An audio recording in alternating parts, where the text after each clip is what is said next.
اعوذ باللہ من الشیطان الرجیم بسم اللہ الرحمن الرحیم قال الامام امیر المؤمنین علی بن ابی طالب الحرص ينقص قدر الرجل ولا يزيد في رزق۔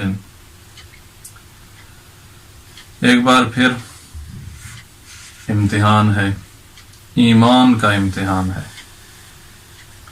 کون ہے رزق حلال کھانے والا، کون ہے حرام میں گرنے والا۔ پاکستان میں زلزلہ آیا، حرام خوروں نے مال حرام جمع کیا۔ پاکستان میں سیلاب آیا، مستحق تھا یا نہیں تھا، چند کلو آٹے کے پیچھے اپنا ایمان بیچ رہا تھا۔ آج پھر آزمائش ہے، ایمان کی آزمائش ہے۔ حکومت نے اعلان کیا ہے کہ مستحق لوگوں کو فنڈ ملے گا۔ پھر امتحان ہے، ہو سکتا ہے لوگ پھر اپنی لالچ، پھر اپنے حرص کی وجہ سے اپنے ایمان کا سودا کریں۔ مولا متقیان فرما رہے ہیں، حرص ایسی مصیبت ہے، لالچ ایسی مصیبت ہے جو انسان کی عزت کم کر دیتی ہے، ذلت کا لباس پہنا دیتی ہے۔ ولا یزید فی رزق، اور لالچی بندے کے رزق میں بھی کوئی اضافہ نہیں ہوتا۔ تاریخ میں سینکڑوں مثالیں ملیں گی جہاں لالچ کرنے والے ذلیل ہوئے ہیں، دنیا میں بھی ذلیل، آخرت میں بھی ذلیل۔ ایک بندہ اللہ کے رسول کے ساتھ بیٹھتا، سالویہ، نمازی، 5 وقت کا جماعت کے ساتھ پڑھتا تھا۔ غربت کے دن تھے مدینہ میں، سید المرسلین 3 دن بھوکے رہتے، کچھ بھی نہیں تھا، کفار تھے ارد گرد، حالات بڑے کھٹن تھے۔ سالویہ ایک دفعہ آتا ہے اور کہتا ہے میرے لیے دعا کریں کہ اللہ مجھے غنی کر دے، یعنی امیر کر دے۔ اور اللہ کے رسول واپس بھیج دیتے ہیں اور اسی حالت پہ رہنے کا حکم دیتے ہیں۔ پھر آیا اللہ کے رسول، پھر سمجھاتے ہیں کہ میں نبی ہوں، اگر چاہوں تو سونے چاندی کے ڈھیر میرے پاس ہوں، لیکن میں نے غربت کو اختیار کیا ہوا ہے۔ سالویہ اسی حال پہ باقی رہ جائے۔ اللہ کے رسول کو خوف تھا کہ کہیں ایسا نہ ہو کہ مال آ کر اس کو گمراہ کر دے۔ پھر تیسری دفعہ جب آیا تو روایت کہتی ہے کہ اللہ کے رسول نے اس کے لیے دعا کی اور اس کے مال میں اضافہ ہونے لگ گیا۔ کہتے ہیں کہ اس کی بھیڑیں کیڑوں کی طرح بڑھنے لگ گئیں۔ 5 نمازیں جماعت کے ساتھ مسجد نبوی میں اللہ کے رسول کے پیچھے پڑھتا تھا، اور اب حالت یہ ہے کہ صبح اور شام کو آتا ہے اور ظہر عصر کی نماز بھیڑوں کے ساتھ بڑھتی گئیں۔ اب صرف جمعہ پڑھنے آتا ہے، پورا ہفتہ ادھر ہی بھیڑوں کے ساتھ۔ کہتے ہیں کہ اور بڑھ گئیں تو یہ سال میں صرف عید پڑھنے آتا تھا، اس کے بعد سارا سال اپنا بھیڑوں کے ساتھ گزارتا تھا۔ آیت نازل ہوئی جس میں زکوٰۃ طلب کی گئی، اللہ کے رسول نے بندہ بھیجا، اس نے کہا فلاں دوسرے چرواہے سے جاؤ، اس سے لو، دیکھیں گے دینی ہے کہ نہیں دینی۔ اور دوسرے چرواہے نے اپنے ریوڑ میں سے جو صحت مند موٹی تازی بھیڑیں تھیں وہ زکوٰۃ کے طور پر اللہ کے رسول کی طرف بھیجی۔ وہ لینے والا جب اس کے پاس سے گزرا تو اس نے صرف انکار نہیں کیا بلکہ اللہ کے رسول پر الزام بھی لگا دیا کہ یہ اب ہم سے ٹیکس لینا چاہتا ہے، حالانکہ سید المرسلین بنی ہاشم میں سے تھے، اور بنی ہاشم پورے سادات پر غیر سید کی زکوٰۃ حرام ہے۔ بندہ وہ واپس آتا ہے، ابھی تک تو وہ خاموش تھا، اس نے سالویہ کا ذکر ہی نہیں کیا کہ اللہ کے رسول خود فرما رہے ہیں اوہو سالویہ ہلاک ہو گیا، لالچ نے سالویہ کو ہلاک کر دیا ہے۔ اللہ کے رسول بار بار کہہ رہے ہیں کہ سالویہ کو لالچ نے ہلاک کر دیا ہے۔ لالچ انسان کو دوسروں کے مال پر ڈاکہ دینے کی طرف، ڈاکہ ڈالنے کی طرف ترغیب دیتی ہے، اور ہر زمانے میں ڈاکہ ڈالنے والے ڈاکہ ڈالتے رہے ہیں۔